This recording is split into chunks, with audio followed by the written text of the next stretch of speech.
Hi and welcome, and joining us on the bench today is this beautiful old Waltham, which is in a gold case, nicely blued hands and small seconds at 6, and really nice condition overall. Gorgeous condition. It's clearly been looked after. It has some service marks on. It unfortunately has one on the outside of the case down here, which you can just about see reflecting in the light, and several inside the case, which I'll show in close-up detail when I show you this closer up, which was very common practice back in the day. And this absolutely stunning movement, just look at the decoration on that. It's absolutely gorgeous. As you can see, it's beating, it's moving, it's somewhat lackluster, and there is a little bit of wear evident in pivots and such, but on the whole it doesn't look too bad. So we're going to go ahead and uncase this and strip it down, and hopefully with just a little bit of encouragement we should have this beating away nicely. So there we go. The case is a snapback case, which is hinged with the inner movement cover, as you can see, and then the dial is likewise a snap cover. To remove the movement, we will first need to remove the movement screws from the back of the watch, and the movement will lift away from the front. So just before getting into the uncasing and disassembly of the movement, I just want to take a moment to show this on a bit of a close-up and show this gorgeous engraving and machining work and decoration. And this, while it may have been done with a machine, it wasn't done on what we consider a typically automated process today, like a CNC type thing. And if you compare this to modern CNC designs, you can see slight inconsistencies in this, and that's what makes it beautiful.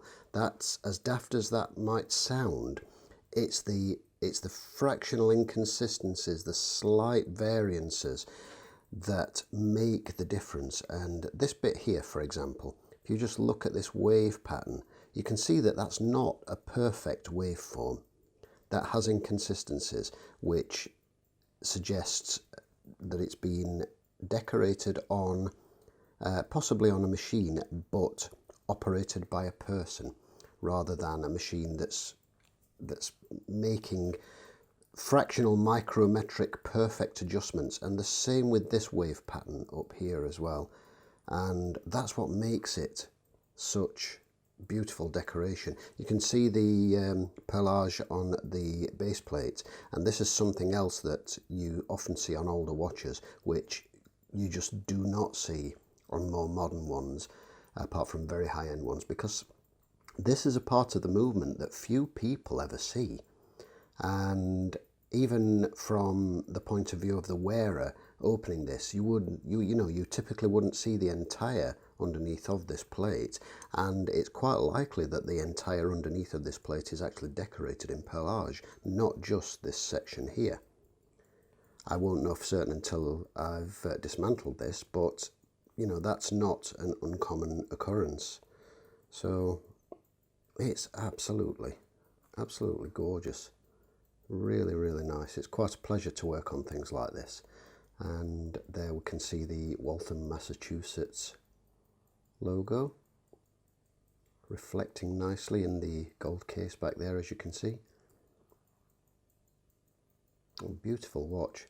Nicely blued hairspring with a Breguet overcoil. And on the subject of Breguet, we have a nice pair of Breguet style hands, likewise. Blued, of course.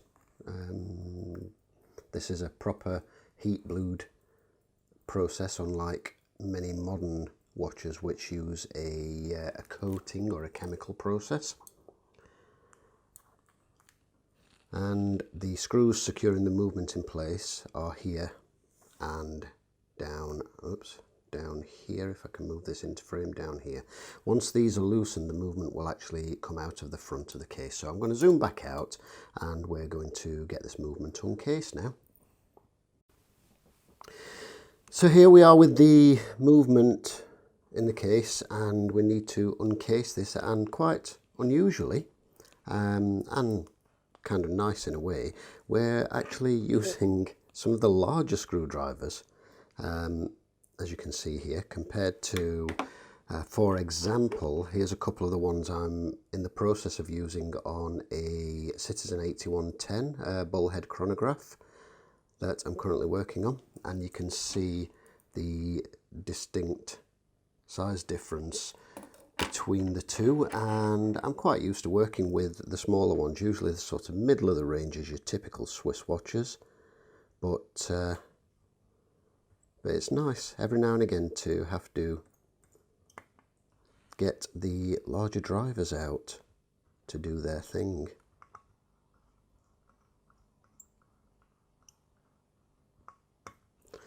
Now the two movement holding screws are very distinctive with their chamfered edge, and of course they're quite long, as you can see there. So I'm just going to pop those out. Both the same length. It's always a good idea to double check when you're removing screws from any watch movement if there are differences.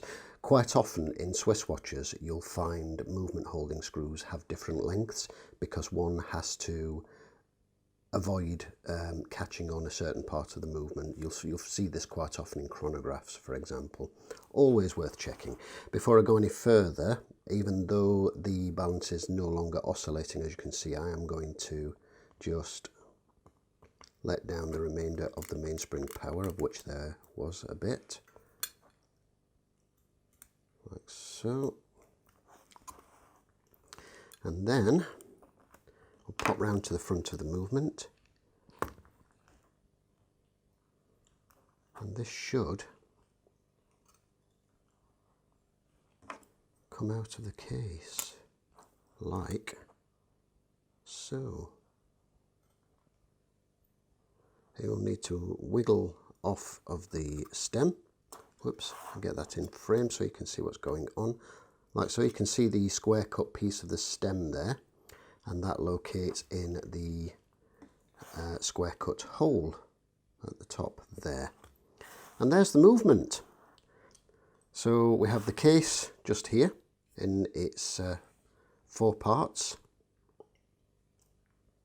The crystal's very nice. It has a couple of chips right out to the very edge, but it's in otherwise really, really good condition. Very, very minimal markings and scratchings and such. So a good polish of the case, and that will be good to go.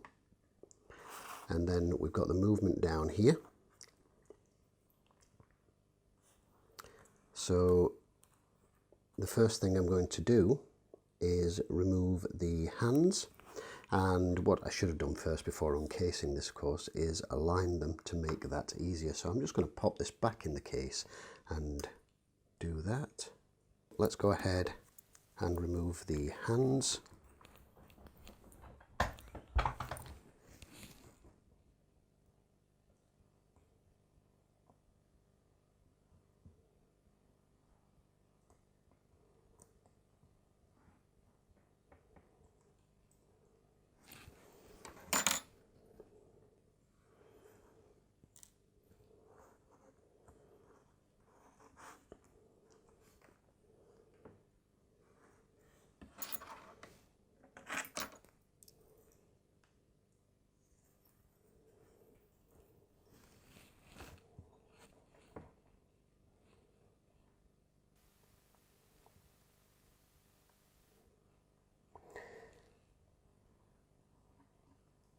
Well, that one wasn't so bad. These small seconds hands, you will sometimes find can be a little bit of a pain because they're very, very close often to the dial, and sometimes it's handy to use something with great care, of course, like a scalpel blade like this to just get in and tease that up, obviously of course using a protective sheet on the dial, but taking great care because of course scalpel blades are sharp. I find most often that a small pair of hand levers like I use there work well, but always handy to know should you ever need to get under there with something thinner. So there's the small seconds hand, and like the hour and minute hands, this is also heat blued. We're down to the dial. The dial is held in place in a relatively traditional manner using dial screws, and these are probably going to be the smallest screws on the movement, I suspect, and they are still of a size that's typical to the largest on a wristwatch movement. Oh, that's not strictly true, because the largest on a wristwatch movement would be the crown wheel and ratchet wheel, but in general terms of the actual movement itself, you know what I mean. You'll notice as well this one has 3 dial feet, 3 dial securing screws, which again is not uncommon for pocket watches. For anybody who has worked on pocket watches, and they will likely be aware of this. I'm very gently going to tease this away, so I don't want to risk damaging this gorgeous dial. There we go. And you can see there, this is of course pardon me, get my teeth back in. This is of course an enamelled dial, and you can always tell an enamelled dial because the rear of the dial will also have enamelling on like this. And I didn't actually know myself until just a few years ago why this was, why this was a thing, and it's because of the heat treatment process. If only one side of the dial is enamelled and it is heat treated, it's if the other side isn't, this affects the actual creation and setting of the enamel of the dial, and it can crack and cause all kinds of problems. You'll note also that the small seconds subdial is a separate piece that's soldered in, again quite common, and of course the 3 dial feet, as you can see there. And there's the dial, very, very nice. The other beauty about enamel dials, as you can see, hopefully you can see that the subdial is slightly recessed. I don't know how visible that's going to be if I try and shine the light across. The other good thing about enamel dials is these are quite easy to give a bit of a clean to. Of course, the downside is they can quite often have hairline cracks in them, and you really can't do anything to disguise that, unfortunately.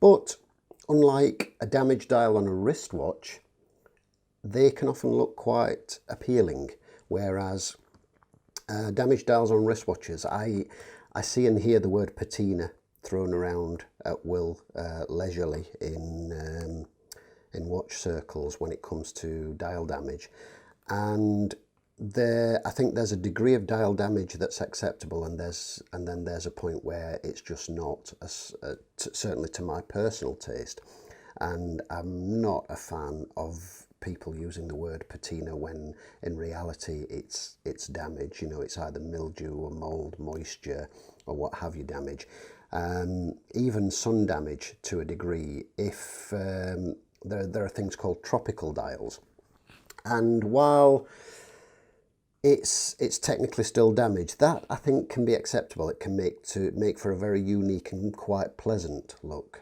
but you know, damage is damage whichever way you dress it up, you know. The word patina to me means wear commensurate with age and correct usage. So for example, chipped, peeling and flaking lacquer on dial is not patina, that's damage. That something has affected that lacquer coating. Loom that's been affected by moisture is not patina, it's damage because moisture has gotten into the cage into the case, and has affected the loom and started it to rot. And it's actually a bad thing as well. Something you see very, very often on 70s Seikos is loom rot. And what you'll find, what a lot of people don't realise, is when you take that loom away to reloom one of those, it will actually be eating into the metal of the indices underneath. And it will cause further damage if left. It's not a good thing.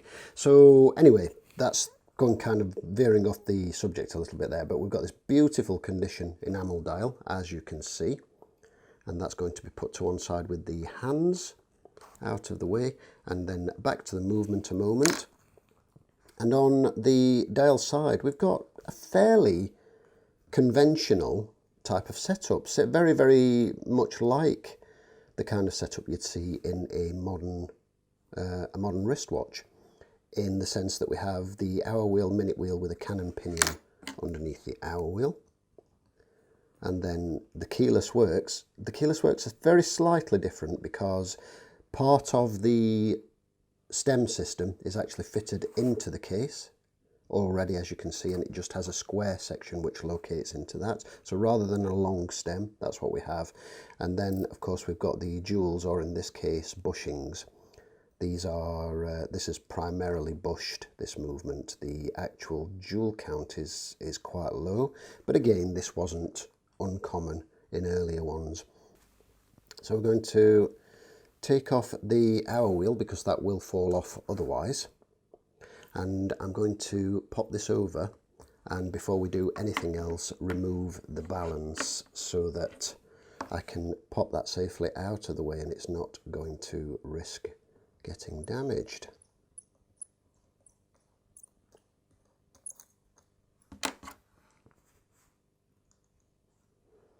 Nice thick-headed screws on these, like vintage Swiss watches. I love these. They're just so nice. Everything's really thick and chunky and well built. It's fabulous.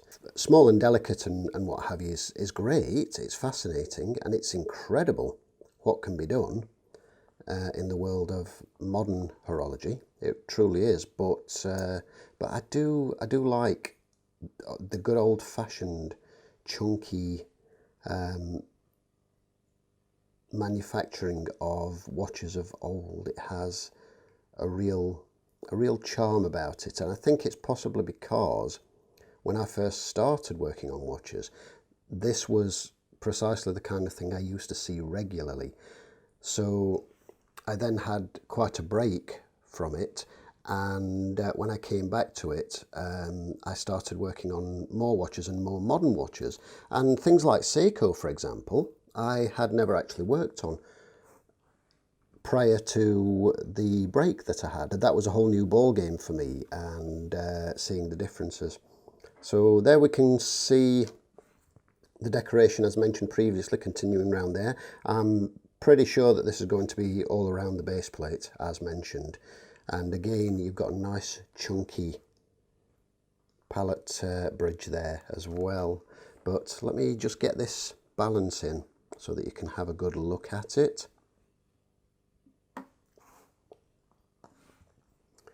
So there you can see the thickness. I'm trying to do this so that I'm not dropping the balance wheel. Look at the thickness of that. It's great. That's like the door stops that your mum used to make your dad for his packed lunch. Fantastic. And the quality and machining of it is absolutely beautiful. I mean, it's the finishing and everything. It's so nice. So nice.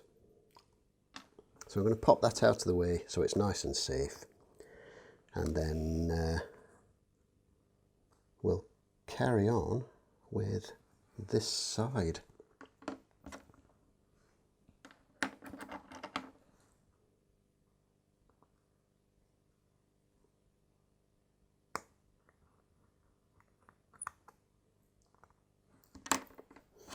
You'll note at the moment I don't have this in a movement holder, and that is partly because I don't know if I have a movement holder currently that it will fit.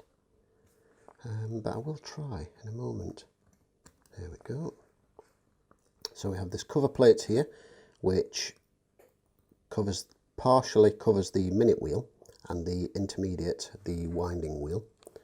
And this of course will just lift away, checking carefully for any bushings, which it doesn't appear to have. You have to watch for things like this because quite often you'll have a bushing sleeve and they're very, very easily lost. That one doesn't seem to have one, although I couldn't cast iron guarantee that at the moment, so I will be checking that one very, very carefully. And now I'm going to go ahead and pop off the cannon pinion. This is a conventional type cannon pinion, it appears, so we can remove that like so using a Presto tool. So this is a conventional cannon pinion. Some older pocket watches have a cannon pinion that has to be driven through using a stake. It actually protrudes from the cannon pinion and the pivot has to be driven through, and the pivot actually runs through the centre wheel, through the cannon pinion, which are all separate components. They're quite an interesting thing, and not something you see very often unless it's much older pocket watches, of course. But there we can see the sliding pinion or clutch and then the winding pinion just there, and again all beautifully machined, very, very nice indeed. One thing I do like to see on this one is that the cap jewels are accessed from the dial side and from the balance side. Obviously the balance is removed, you can't see that just now, but they're held in place with screws on this side, which means that these are going to be much easier to take apart, clean, peg out and re-oil and put back together than the Swiss type usually are, which are secured underneath, especially on the balance side.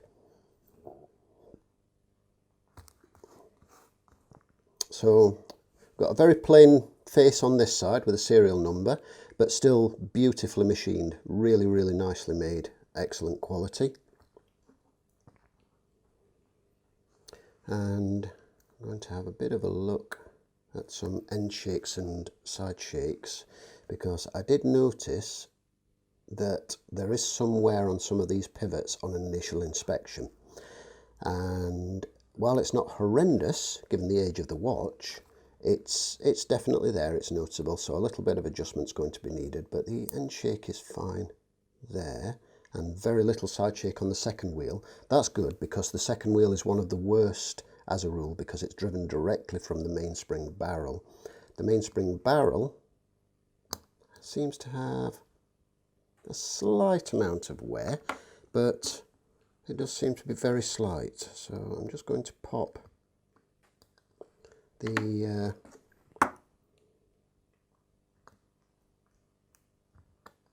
ratchet wheel off.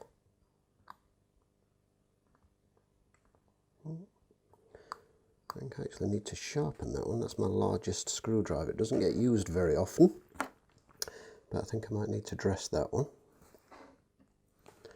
So I'll lift away the ratchet wheel. You'll note here that the click and click spring are a combined unit. Hopefully you can see that, the little flex in there.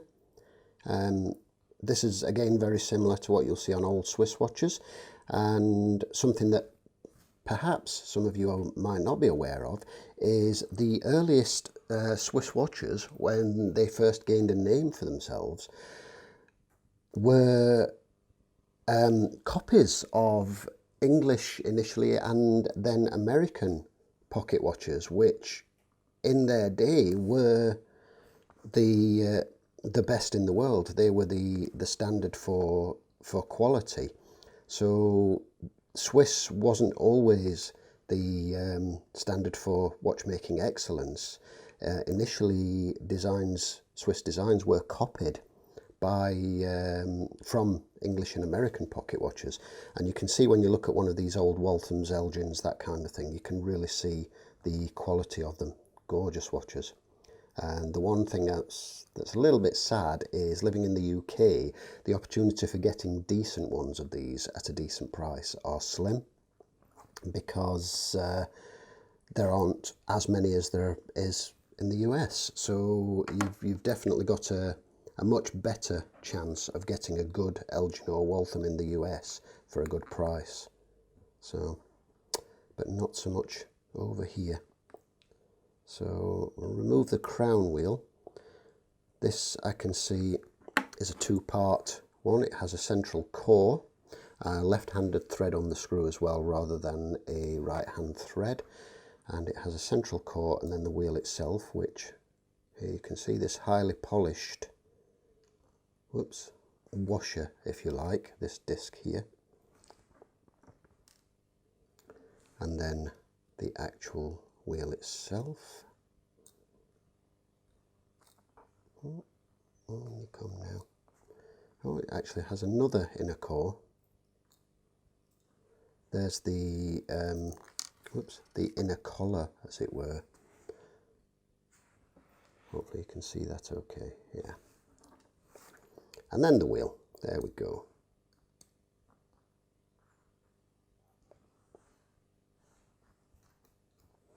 And again, if you look at this and you look at the design of it, the thickness of it, you can see what incredible quality this thing actually is. The next thing I'm going to do is remove the pallet bridge and the pallets.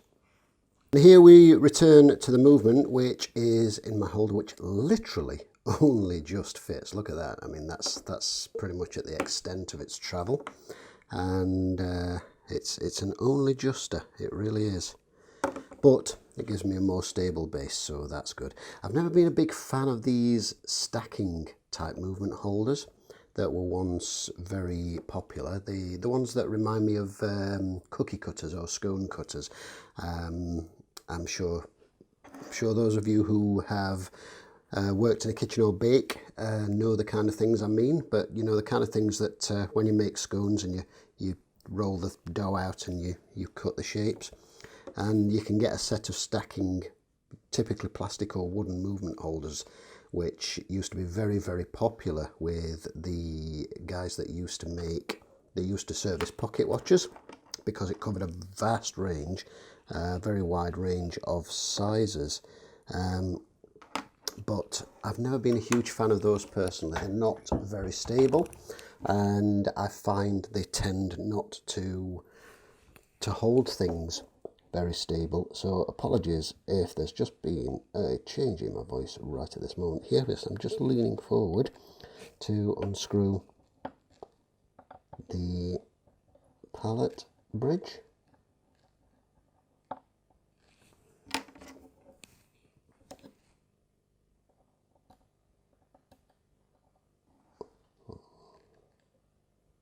Very deeply shouldered screws. The thing is, it was actually just easier to just lift the entire bridge off there. So there's the pallet bridge, there's the underside, there's the chunkiness of it. Is that a word? I don't know. It's probably kind of modern kind of slang for what the kids use these days. I don't know. It's lit, man, and all that kind of business. I don't know. I'm not down with the kids. But anyway, here we have the pallet fork, which is a surprisingly sort of ordinary looking pallet fork in comparison to the decoration of the rest of the movement, but very nice, does what it needs to do, and it looks in good condition, which is the important thing. And it has a very long section. Oh, hello. Are we missing some shellac on one of those?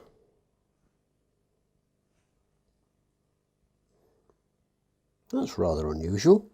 We seem to be entirely missing the shellac on one of the pallet stones, so that's something I might have to address. Let me zoom in and show you that. So hopefully you can see just down here we've got this pallet stone with its little blob of shellac which holds it in place, and this one with nothing whatsoever. It seems to be just held in by held in on a wing and a prayer, as they say. The good thing is the pallet stone is in place. It's obviously quite firmly wedged, but I will I'll have to pop a blob of shellac onto that and secure it in place before this is cleaned and reassembled.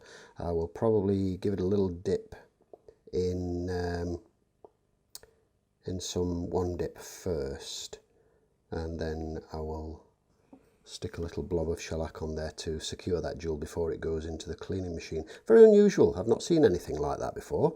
I've seen, well, I say that, I've worked on several Vostocks, and Vostok, well, let's say the shellac that's supplied to the Vostok factory is either very, very poor quality, or the application process is very Friday afternoon, let's say, because it has a tendency to be really poorly secured, and I've often seen misplaced pallet stones, even on relatively new Vostok watches, especially ones that have had the date adjusted by the, in inverted commas, back hacking method, and they're just not very well secured. I've had to resecure a few of those. But the remnants of the shellac is usually in place, is what I mean, whereas on this one it seems to be missing entirely. It's almost like the shellac has actually become detached and just dropped off at some point in the history of the watch, which is unusual. But it's clearly well enough made that the pallet stone is secure and where it should be. That's a good thing. The next thing I'm going to remove is the barrel bridge. I have already had a quick check of the end and side shake of the barrel, and that's actually really good. It's in very good condition. It's not jeweled, as you can see, but it's nice and tight. There's not really any wiggle at all, even on the dial side where the oops, I'll move that so you can see that. That's where the other side of the arbor protrudes, which is polished. Look at that. You don't see that very often, let me tell you. That's polished. That's also nice, nice condition, and very, very little movement or wear. This watch has clearly been loved, and that is a pleasure to see, because I see so many vintage Swiss pieces which have been through the ringer, sadly, and while they're very, very tough and they stand up to a lot of abuse and you can make them live again, it's kind of sad to see scratch marks, gouges, where tweezers and screwdrivers have slipped across a bridge, gouged up screw heads, and you know, that kind of thing. It's not a very nice thing to see. Sort of, you know, makes me a little bit upset, like watching a sad movie. You know, at the end of a sad movie where you cry, but you pretend not to because you're a man and you don't do that kind of thing. It's kind of like that with watches that have had a bit of a rough life, and it makes me a little bit sad. But shh, don't tell anyone. So that's actually really good. Very, very little wear, which is nice. And what I'm going to do first of all is remove this little plate down here. Right, you'll have to excuse me if I'm kind of wiggling out of the way a little bit, but I'm trying to make sure that this is on screen. So I'm sort of glancing up at the monitor to see that this is on screen, whilst at the same time looking at the work to see what's going on.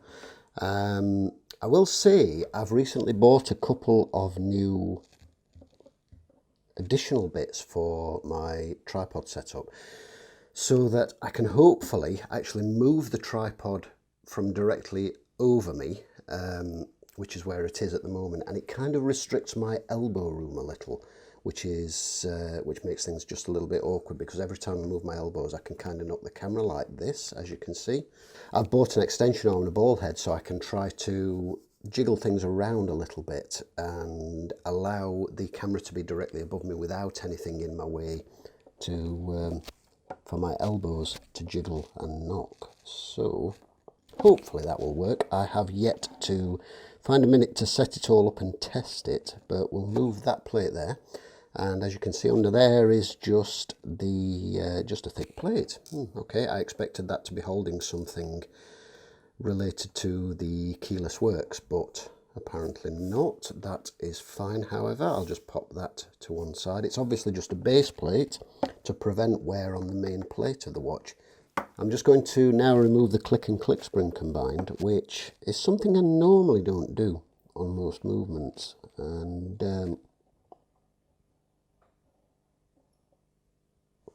the reason being that it's an extra screw to ensure it goes back in the right place in your basket, plus an easily lost click spring and the click, and they're easy to manually clean afterwards and replace. And they're always, once they come out of the cleaner, they're stripped, cleaned, pegwood, Rodico, what have you, whatever's necessary, re-greased and refitted, so they're not just left as is.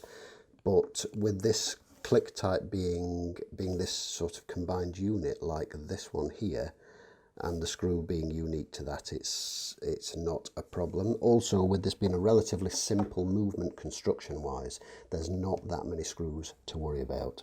The next thing to do is remove the screws for the barrel bridge.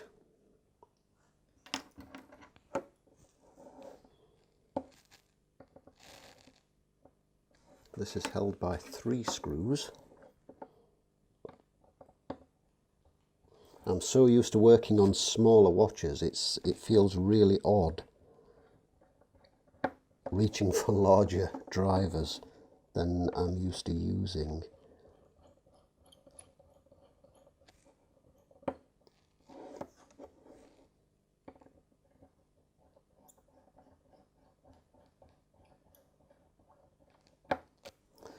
There we go.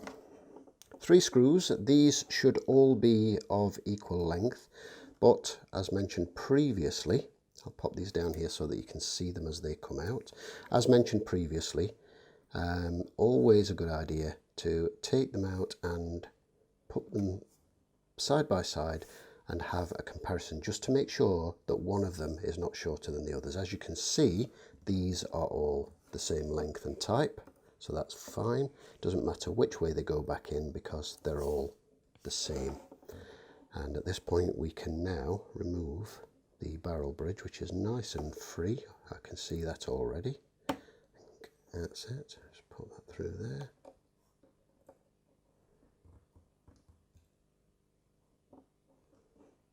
Fabulous. And there's a little bit of wear just down here. You can see some brassing just here.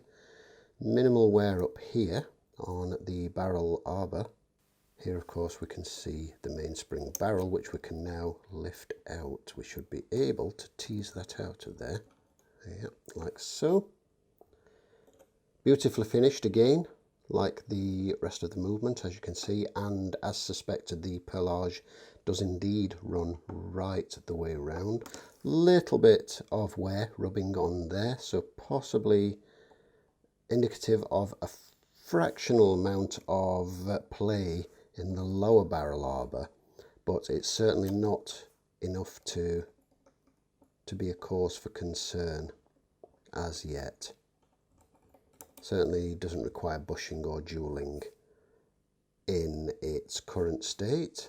And we've got a little bit of side shake on the 3rd and on the 4th wheels, which difficult to see on the 4th wheel, but you can kind of get to it down here. And I think the escape wheel itself is okay. The 2nd wheel is okay. For this purpose, I tend to use very fine tipped tweezers, like so, because it allows you to sneak in underneath and actually get a hold of the pivot shaft. You will need to get up close to see that. I'm going to zoom in and see if I can try and demonstrate what I mean. It's not often I get something as large as this, so it's harder to see on smaller things, but hopefully you'll be able to see to get an idea. So you can see, obviously if I move that, you can see the whole train of wheels move like so. Now if I move this up and down, you can see, if you look at the pivot, you can see the up and down movement. Very small amount of end shake, which is absolutely fine, but minimal to no side shake, which is what we're looking for. And I'm sure there probably are measurements that could be applied to what is and isn't acceptable. However, when you're talking about increments this small, you really cannot physically measure that with any degree of good accuracy. But here, if you look at the 3rd wheel, we've got a small amount of end shake, which is an acceptable amount, but what we have got also is a bit too much side shake. Now, it may not look much there. I'm hoping this comes across quite well on the screen. I mean, I can see that looking at the monitor, but what you've got there is side shake, and it's a noticeable amount. So I should be able to close up the hole in this bushing and broach that back out to a suitable level without having to replace it. That's the plan. And then the fourth wheel, if I can grasp the pinion of that, sorry, try and do that while it's still in focus and show you. A little hard to see. Let me see if I can focus better on that for you. I don't know how visible that is, but I'm hoping you can see there's a slightly excessive end shake, side shake rather, on that as well. End shake is fine, and then the escape wheel is actually not bad. There's a little bit of side shake, but it's not too bad. It's not too bad. Again, hopefully I should be able to close that up with the staking set and rebroach that to suitable diameters without having to rebush it. That's the plan. I'm going to flip this over and check the same settings on the dial side. Unfortunately, I won't be able to do this on camera because I'll need to hold this while I'm looking at the dial side and getting my tweezers into the train of wheels side. So I will be back shortly where we will look at removing the train bridge. So with the end shake and side shake checked all the way around the movement, and it's looking pretty good generally for the age of the watch, really quite remarkable. The next thing to do is to go ahead and remove the train bridge, which, like the barrel bridge, is held in place by 3 large cheese-headed screws. Nice and sturdy.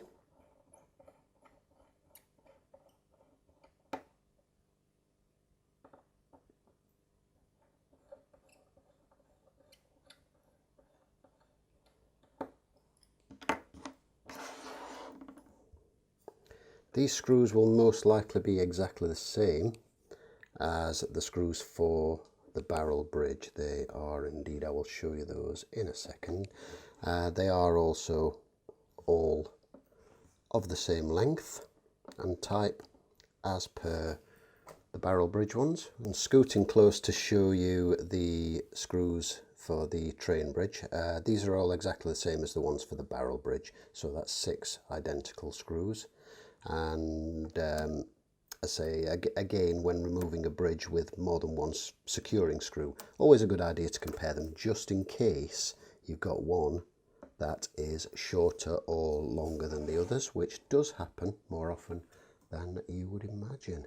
At this point, the train bridge should just lift clean away, leaving the train of wheels in place.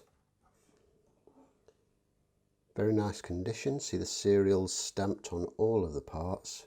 Good, thick, chunky, machined parts. Beautifully made. You know, this is fabulous. It really is.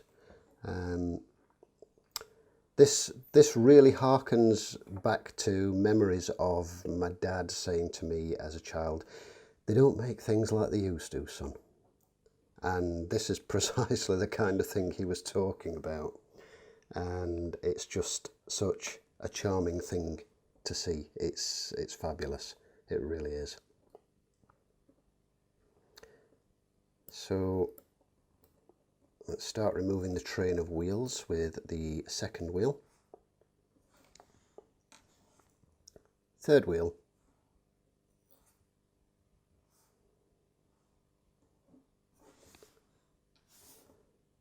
Fourth wheel with its extended pivot for the sweep seconds hand, as you can see, and then the escape wheel.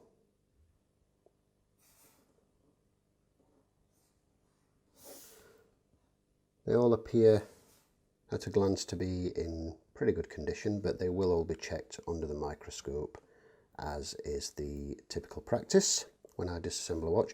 You can see now more clearly the decoration of this plate, and the entire plate, with the sole exception of where the barrel fits, has perlage. I mean, just look at that. Just look at the extent that they've gone to decorate all of this when the vast majority of it is hidden once it's assembled.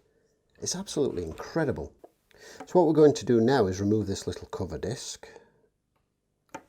Let's get in.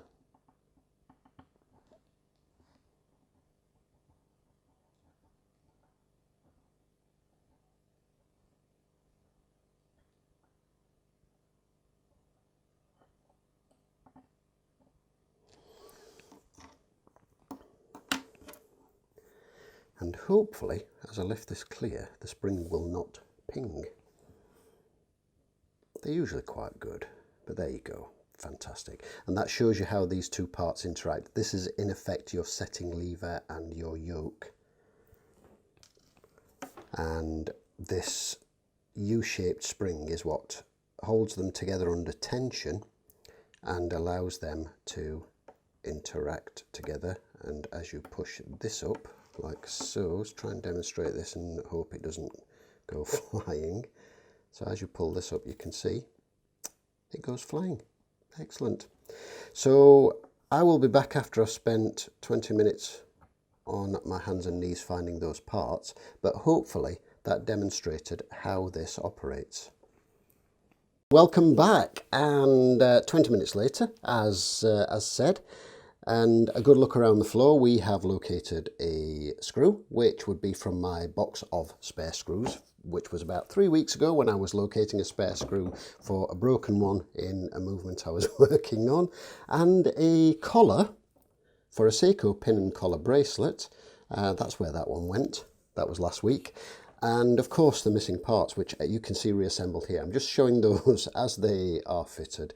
I will not be demonstrating that again without the cover in place, which fits over there of course. But you can see how they all connect together. You see that one there, which appears to be screwed in place. Obviously you're fully aware that it's not screwed in place because it just zipped across the screen in front of your very eyes, disappearing like a magic trick. But we're just going to pop this little U-shaped spring off and remove that to show you how these interact together.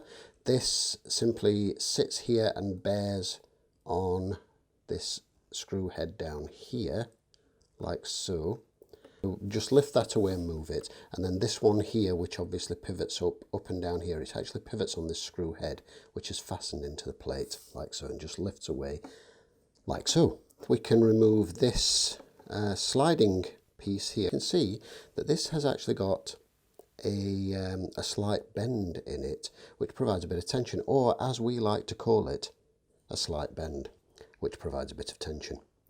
And that simply slots into place in that slot there, and it goes in a specific orientation with the squared off end at the bottom and the rounded one at the top, as you can see. What's left to remove is the winding assembly here, which I believe should just lift away.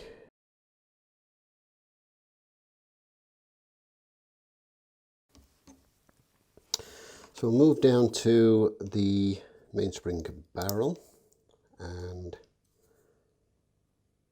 a little bit of twiddling to release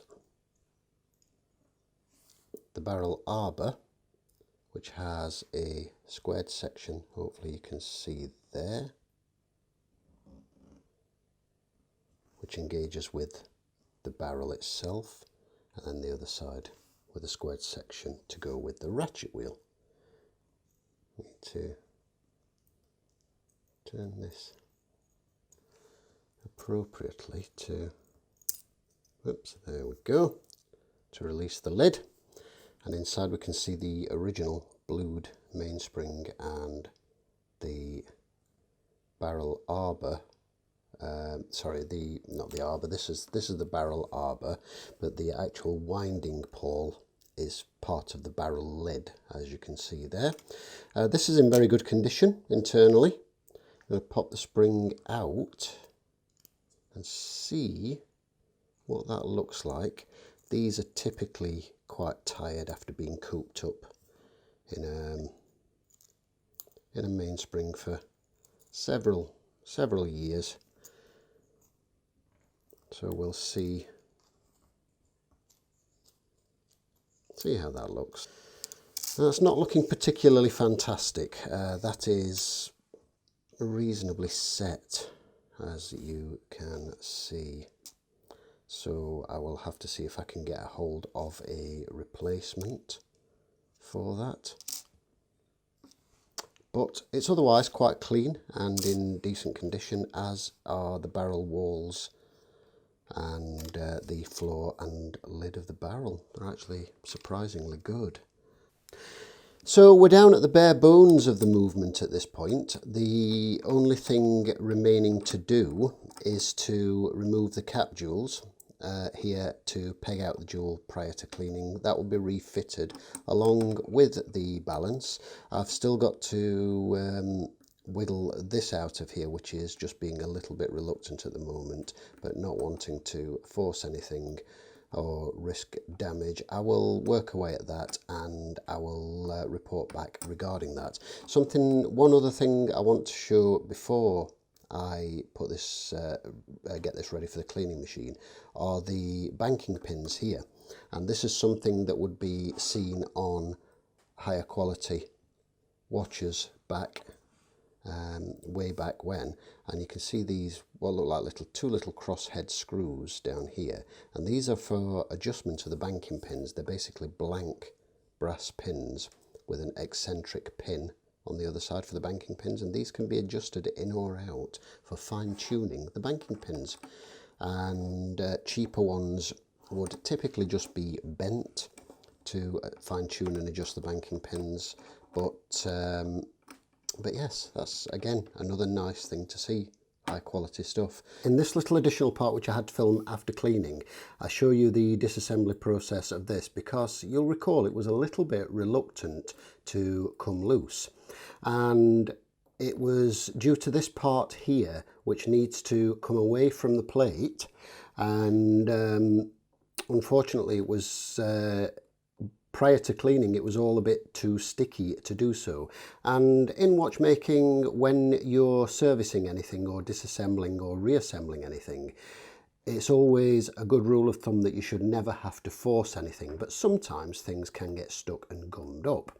So if you knew for a fact that this is how this particular caliber disassembled, then it would be okay to use a little bit of judicial force in the appropriate points once you're sure everything's clear. If you're not sure, it's best to just run it through a cleaning cycle, which will often loosen up the gummed up portions that are causing the problem.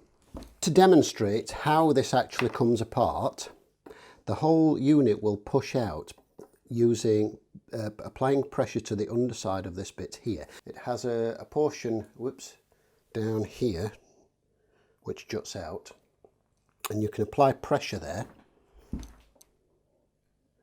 Make sure that's on screen for you. I don't have my monitor handy at the moment, so pressing that, the unit will push out like so. At this point, the entire assembly can be lifted clear of the plate, like so.